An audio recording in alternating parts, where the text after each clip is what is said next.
Halo dok, apa kabar dok? Bu, apa kabar Pak? Iya. Nah, Sobat Kominfo, kebetulan hari ini kita ketemu langsung nih dengan Dokter Arundina sama timnya sebagai Kepala UPTD Rumah Potong Hewan Kabupaten Indramayu. Dok, ini saya baru masuk ke sini loh. Iya, baru ya. ya. Oke. Ternyata gede juga. Iya, Ini bangunannya luas ada sekali. 1, 2, 3, Iya, 4, Betul. 5, 6. Betul. Ada 6 gedung. betul. Apa aja dok? Ya, jadi ini adalah Hah? kantor utama kami, kantor administrasi atau kantor UPTD Rumah Potong Hewan di KPP Kabupaten Indramayu. Di belakangnya ada musola. Oh, Kalau iya. Ini adalah dia pos satpam ya, otomatis ya. Iya. Itu. Nah, Yang- kemudian itu adalah ruang pemotongan. Oh, ruang pemotongan Iya, itu ada ya? Pemotongan Hewannya? sapi. Oh, sapi, Iya. khusus sapi itu? Karena kebetulan kami melayaninya sapi dan unggas. Oh, gitu. Ya, ruang pemotongan sapi.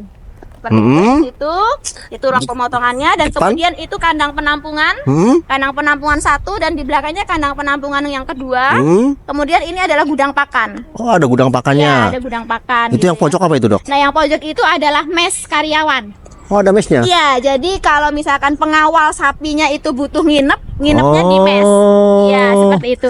Dan belok sedikit ada ruang pemotongan unggas. Oh, ada lagi? Rumah pemotongan. Oh, nggak unggas. kelihatan dari sini ya? Iya, nanti kita boleh jalan ke Sebelah sana itu ada musola. musola, terus juga ada rumput ini ya? Rumput Gajah.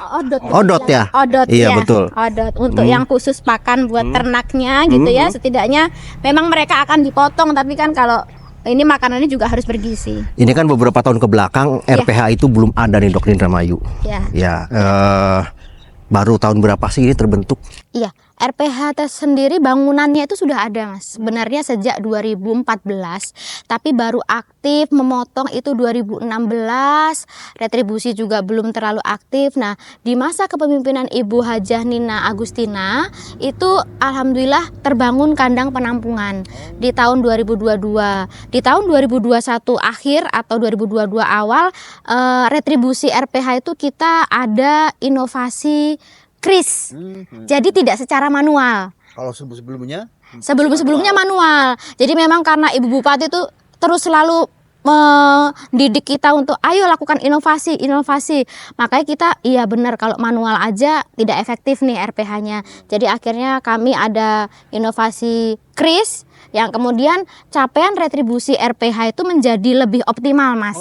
Gitu. Jadi 2021 itu 44, kemudian jadi 50-nya itu target saja tercapainya 54. Di tahun ini kita targetnya 65, tercapainya 94, Mas. 65 itu apa maksudnya? 65 juta. 6 juta. Tercapainya 94 juta sekian ya. Lebih dari 100% dok. Iya, 144% capaiannya itu. Jadi alhamdulillah memang dengan kepemimpinan Ibu Bupati itu kita selalu berinovasi dan untuk kepentingan masyarakat. Jadi yang paling penting lagi ini alhamdulillah RPH itu sudah bersertifikat halal dan bersertifikat NKV. Halal dan NKV. Iya, iya. Kalau halal ini Berarti halal itu daging yang keluar dari RPH, istilahnya sudah diperiksa sama dokter hewan kan ya, tadi pemeriksaan postmortem itu halal untuk masyarakat. Jadi Halal. iya tadi, jadi daging yang aman, sehat, utuh dan halal seperti itu. Nah, untuk NKV sendiri itu para pemotongnya itu bisa mengembangkan bisnisnya lebih besar lagi. Misalkan dia bikin bakso atau sosis itu sudah ada sertifikat NKV-nya. Bisa emang ekspor keluar pulau, bisa keluar negeri juga bisa dengan gitu, Mas. syarat itu ya? Dengan syarat akhirnya tadi, jadi usernya RPH itu sudah lebih bisa mengembangkan sayap lagi. Itu atas perintah pimpinan akhirnya kita sudah bersertifikat halal dan NKV, Mas. 3 tahun ini, selama 3 tahun ini memang RPH tuh udah benar-benar kelihatan perubahannya. Itu atas atensi yang luar biasa sekali, didukung. Biasanya RPH ini nggak terpandang oleh jadi ya, tapi ibu itu selalu pokoknya pelayanan kepada masyarakat harus dioptimalkan. Nah, ini kan RPH tujuannya memberikan daging yang aman, sehat, utuh dan halal kepada masyarakat. Ibu selalu, ayo gimana RPH, akhirnya RPH ini bisa memaksimalkan tupoksinya gitu ya, dengan adanya tadi kandang penampungan, pembangunan, kemudian ada inovasi yang pencapaian targetnya luar biasa. Kemudian insya Allah di 2025 kita juga selalu ada perbaikan lagi gitu Mas. Jadi ada perbaikan itu selalu atas perintah Ibu Bupati Jadi Hajah selama Lina 3 Agustina. tahun ini kenaikannya sangat signifikan. Sangat signifikan sekali. Alhamdulillah sekali Ibu tuh perhatian banget sama masyarakat. Luar biasa sekali. Iya, seperti itu. Boleh kita ke sana, Dok? Boleh, Mangga. Oke, nah ini adalah kandang penampungannya Mas. Jadi sebelum mereka dipotong itu istirahatnya di sini. Oh, gitu. Seperti itu, ya. Jadi kita sudah ada di dalam kandang sapi nih. Iya, Eh, betul. Jadi ini sapi-sapi dari, Petan. maksudnya dari orang yang mau dipotong sapinya. Iya, gitu. gitu. Tapi ada pemasoknya ya. Jadi dibawa dari Wetan, pemasoknya 1 orang. Nanti dari pemasok itu ada user RPH-nya 4 seperti itu. Nah, di sini selain apa sapi, kemudian unggas, baru sebatas 2 jenis hewan itu. Baru sebatas 2 saja, tapi sapinya 2 macam. Jadi kalau ini adalah sapi lokal yang pakai keluh. Kalau yang di RPH Cipancu itu sapi BX atau Brahman Cross yang nggak pakai keluh. Jadi nanti kita kalau motong harus pakai mesin restraining box, itu yang di Cipancu Mas. Jadi sapi beak nggak boleh ke sini. Iya belum, karena belum ada tempat. Oh, iya iya. Seperti itu, begitu ya. Nah kalau yang ini adalah kandang penampungan yang lama, barangkali masih kurang representatif. Yang baru yang sebelah situ. Sebelah sana masih ada ya. Tapi ini kita bagi, ini adalah punyanya user A, user B, user C, user D, seperti itu. Kalau satu hari ini berapa dok yang dipotong? Yang sapi? dipotong antara 3 sampai 4 ekor. Yang di sini, yang di Cipancu 1 ekor. Seperti itu. Terus jam berapa mereka motong? Motongnya mulai dari jam setengah 1 sampai jam 3, setengah 4 Jam setengah 1 apa? pagi, dini hari. Dini hari? Iya. Oh, pantesan ini udah jam setengah 2 saya di sini. Setengah 2 nggak ada proses pemotongan, padahal jadi motongnya malam. Motongnya malam, jadi memang kita kalau misalkan memang mau ini malam ya, mau pengen lihat pemotongan memang harus malam Mas. Oh, malam. Iya, gitu. Jadi RPH itu adalah dunia malam, tapi kalau siang kita tetap ada ya untuk ini. Jadi kalau untuk pemeriksaan antemortem Mas, jadi ini dokter-dokter kami melaksanakan pemeriksaan antemortem, pemeriksaan sebelum disembelih. Antemortem, pemeriksaan antemortem. Seperti apa dok? Nih, mangga ini kita lihat dari postur tubuhnya. Nah, kemudian nanti para dokter ini akan seperti ini, bisa kita contohkan, mangga dok. Ya, yang ini. Oh, bukan ya, kalau kerker itu ayam ya.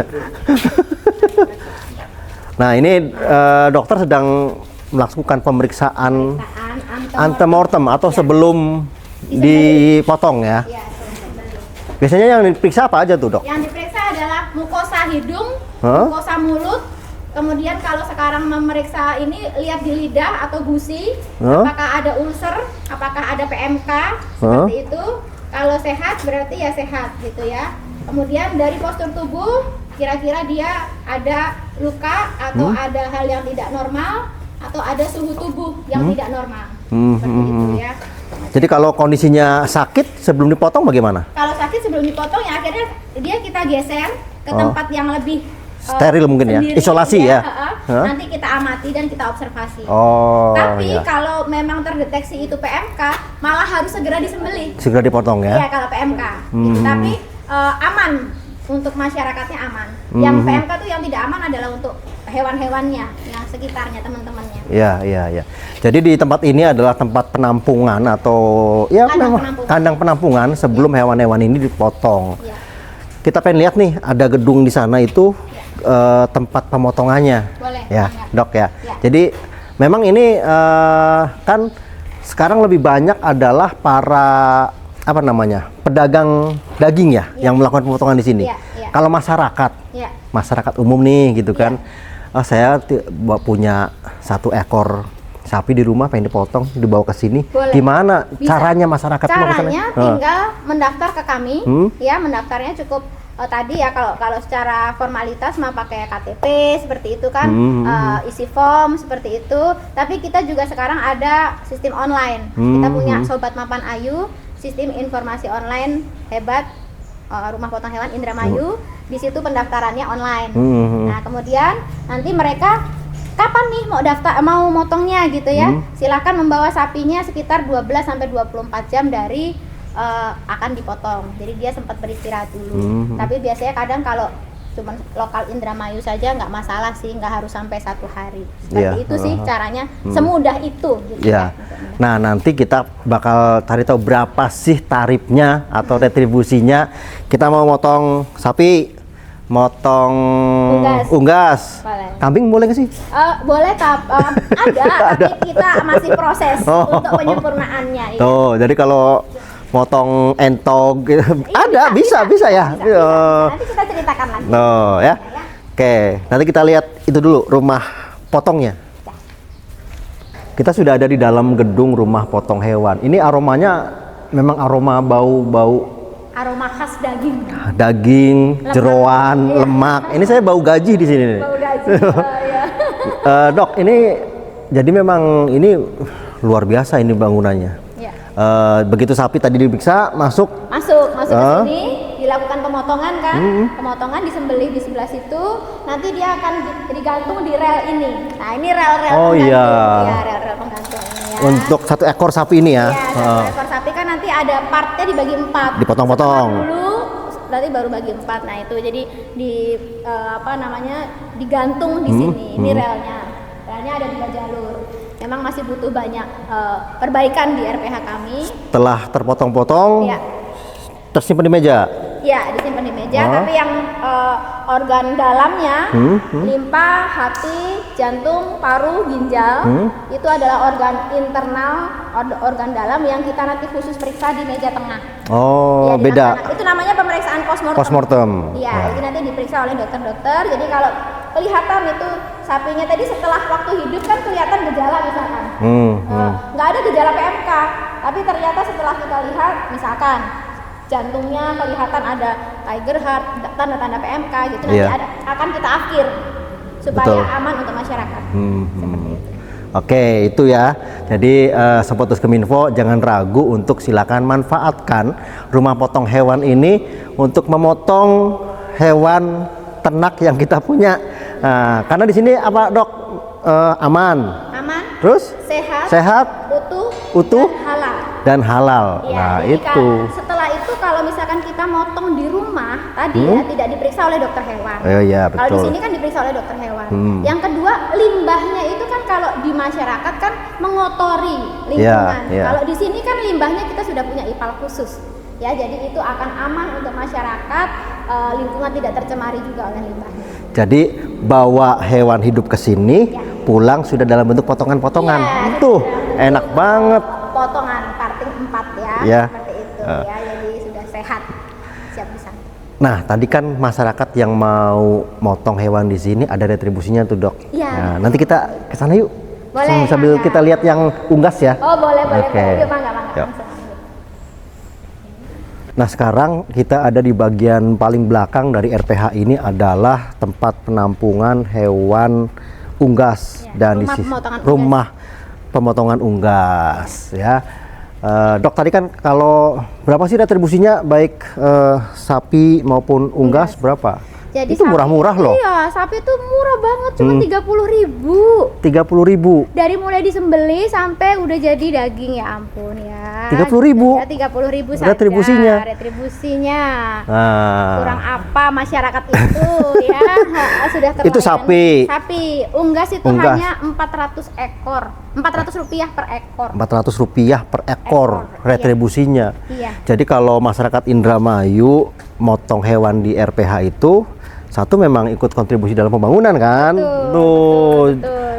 Nah, terus ada dana biaya-biaya lagi nggak masyarakat yang mau kena sini? Enggak ada. Nggak ada ya? Hanya itu. Dan kami menerapkan sistem yang tadi ya, nanti ada sistem retribusi yang kita punya. Jadi langsung pakai kris tadi, maksudnya nggak ada yang nitip gitu ya. Jadi betul. transparansinya, potensi pungli itu kita minimalisir, kita pakai QRIS untuk retribusinya. Jadi cukup hanya 30.000 buat sapi, 400 ekor buat unggas gitu. Tapi kalau yang 400 rupiah per ekor buat unggas itu, kalau yang untuk pengusahanya kita ada minimal 75 ekor. Jadi minimal untuk pengusaha itu 75 ekor bisa dipotong di sini. Iya. Tapi kalau masyarakat umum perorangan Masyarakat umum insya Allah nanti kita boleh. bulan Januari akan launching, boleh. 1, 2 ekor, 3 ekor kita layani. Jadi kalau di rumah punya ayam, mau motong, bingung nih, nyari tukang potongnya di mana? Sini aja, ya Dok ya? Iya. Tuh, hanya dengan 400 Perak. perak bisa motong hewan di sini. Jadi kalau mau bakar-bakaran, biasanya kan gitu. Nah, bisa ke sini. Ya, gitu. Oke. Gitu ya. Ya. Jadi ini ruang pemotongan unggasnya.